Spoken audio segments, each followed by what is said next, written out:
seminary students were my heroes. We lived right across the street from the seminary, and I would go over there almost every afternoon after school and go in the dormitory and go from room to room. The students, I'm sure, tolerated me because my dad was their professor and they couldn't exactly throw me out. One thing that sticks out to me, being fresh in my mind as a student, is that the North Carolina Synod would come to campus a lot. They would provide meals for us during our J-term class, which is a 2-week course in January, and where you meet all day because it's a condensed course. And they would come and provide dinner for us afterwards, which is especially welcomed after a long day of class. I went up to the seminary for Thursday night worship service, to a chapel worship service at a Thursday night. And one of the hymns that we sang that night, including the lyrics, I was lost but now I'm found, an Amazing Grace hymn. And that's kind of really the way I felt. I was kind of lost in Columbia, South Carolina. And that night in that seminary, I felt like this is home.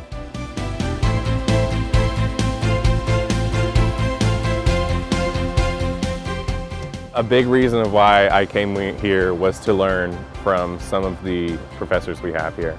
And so that's huge. You know, who you learn from is what you're going to take with you throughout the rest of your ministry, and so you want to learn from someone who's really good at what they do so that your ministry can be as good as it can be. I love the energy of learning, of students, of seeing the light bulb go on for students. And that's actually one of the things I love about the seminary. Walking into the classroom, I'm going to walk into a classroom a little bit later on, and by the way, there's going to be 3, 4, 5 students from North Carolina in that classroom. And I just love sitting down with the students, being in a classroom with them, and reading texts, some of them really hard, some of them not as hard, but reading them, struggling to understand them, and seeing the light bulb go off and seeing people go, so that's what that means, and that's why it matters in ministry and in life. A good friend of mine said, oh, it sounds like you go to seminary and see the world. Because in seminary, I got to travel a little bit. Got to go to Israel with Dr. Luker and his Old Testament class and group. I got to go off on an internship in Vero Beach, Florida. And then other travels around South Carolina and in the churches, but also seeing the world also, I think, involved seeing what life was all about. And so that was a neat experience for me. I really grew up a lot in those years of seminary.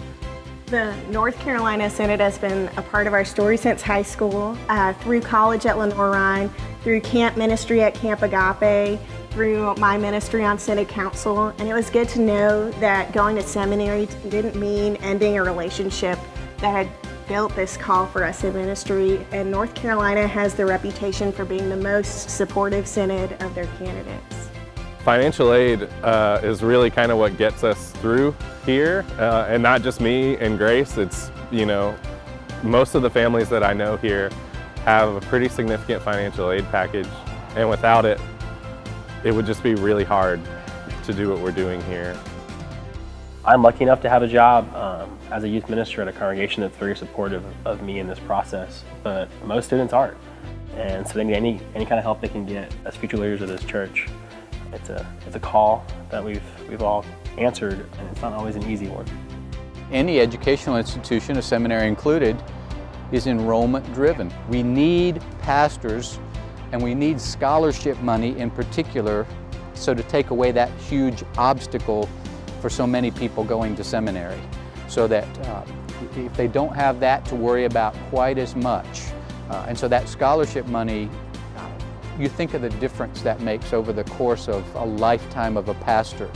Whatever congregations can do to invite and encourage young people or old people like me within their community to take the risk and step into seminary, to know that God is calling and preparing them for the work that God has for them to do in the whole church. It is from within congregations that seminarians are raised up. And it is within congregations that seminarians have the support and the encouragement to continue along this process. The number of graduates from our Lutheran seminaries for ordination in the Evangelical Lutheran Church in America is half of what it was approximately 12 years ago.